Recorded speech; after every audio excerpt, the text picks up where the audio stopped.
যে আপনি প্রশ্ন করুন। আসসালামু আলাইকুম রহমতুল্লাহি বারাকাতু। ওয়ালাইকুম আসসালাম রহমতুল্লাহ বরকাত। জি। আমি ভারতবর্ষের পশ্চিমবঙ্গের জলপাইগুড়ি থেকে বলছি। আসল বলেন। আমার প্রশ্ন হচ্ছে, আমি যেই মসজিদে সালাত আদায় করি, তো জি। সেখানে ইমাম সাহেব মুক্তি আর কি। তো উনি বলছেন যে এক উজুতে যদি দুইবার নামাজ পড়া যায়, তাহলে নাকি পরের যে নামাজটা পড়বো ওয়াক্তের, সেই নামাজটার নাকি সওয়াব কম হয়। এটা কতখানি যুক্তিযুক্ত? আর আমি এশার সালাত শেষ কত টাইমে করতে পারবো আমাদের ভারতবর্ষে? জাজাকাল্লাহ খায়ের। প্রথম কথা, ওনার যে ফতোয়া নকল করলেন, আমাদের দেশের মুফতি গুলো আসলে কোরআন হাদিসের মুফতি না।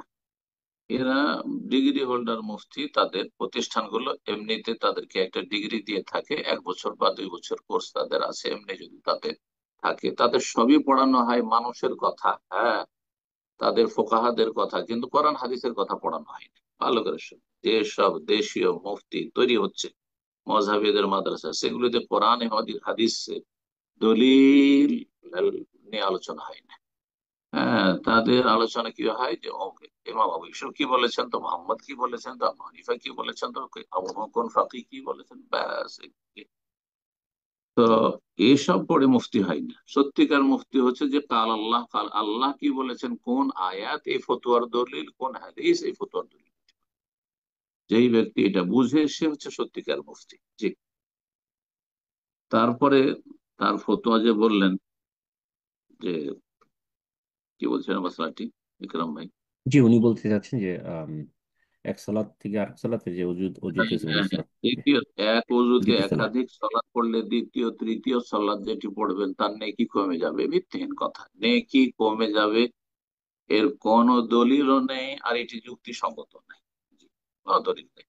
তবে যদি প্রতি ওয়াক্তের জন্য উজু করে, তাহলে উজু একটি ইবাদত। সেই উজু যে সে নফল উজু করলো, উজু আছে, ধরেন জোহরের উজু আছে আসরের সময়, মাগরিবে উজু করেছিলেন, এর সাথেও সেই উজু আছে, অথবা আসরে উজু করে সেই উজু মাগরিবেও আছে, এর সাথে আছে। যদি প্রতি ওয়াক্তে একটা করে উজু করতেন, তাহলে উজুর ইবাদতটা আপনার অতিরিক্ত হইতো, ওতে আপনার নেকি বৃদ্ধি পেত।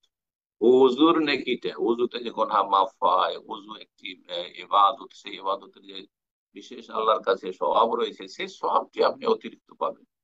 কিন্তু এমনটা নয় যে আসরের উজুতে আসর পড়লেন তো ওইটা তো ফুল নেকি পেলেন, মাগরিব ওই উজুতে পড়লেন তখন নেকি কমে গেল, নামাজের নেকি কমে গেল, এসব বললেন তো আরো নেকি কমে গেল। এগুলি জাল কথা, এসব জাল মুফতির জাল কথা। বুঝতে পেরেছেন? জি। তারপরে তার সাথে আরেকটি প্রশ্ন করে ফেলেছেন, সেটা হচ্ছে এশার অক্ত আমাদের দেশে বা যে কোনো দেশে হোক না কেন, এশার শেষ অক্ত কতক্ষণ? এশার পছন্দনীয় অক্ত, অক্তে ইখতিয়ার, পছন্দনীয় অক্ত হচ্ছে অর্ধেক রাত পর্যন্ত।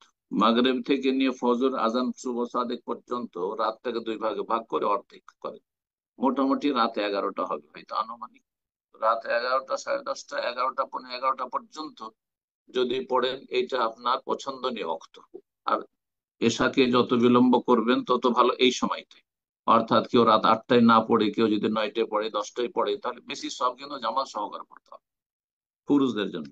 মহিলাদের তো জামাত নেই। আর যদি কেউ নিরুপায় হয় ওয়াক্তে ইফতেরার, যে আমি হয়তো খুব ব্যস্ত ছিলাম, অথবা আমি সফরে ছিলাম, আমি ফ্লাইটে ছিলাম, অথবা আমি ট্রেনে ছিলাম, তো তার জন্য ফজর পর্যন্ত অক্ত। জি, ফজর পর্যন্ত অক্ত।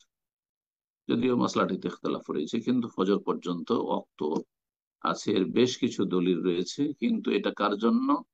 যেই ব্যক্তি, এর কোনো মজবুরি রয়েছে, সেই জন্য সে বিলম্ব করেছে, কিন্তু সে অপছন্দনীয় কাজ করেছে, অনুত্তম কাজ করেছে। এমনিতে কেউ রাত 12টা, 1টা, 2টোর সময় এসা পড়বে, এটা আহ, মোটেই ঠিক নয়, মোটেই ঠিক নয়, করবে না। যদি তার জন্য সুবিধা হয় যে সে আপনার এই প্রথম অর্ধেকে পড়ে নেবে, তাহলে তার জন্য বিলম্ব করা ঠিক নয়। জি, আল্লাহ তাআলা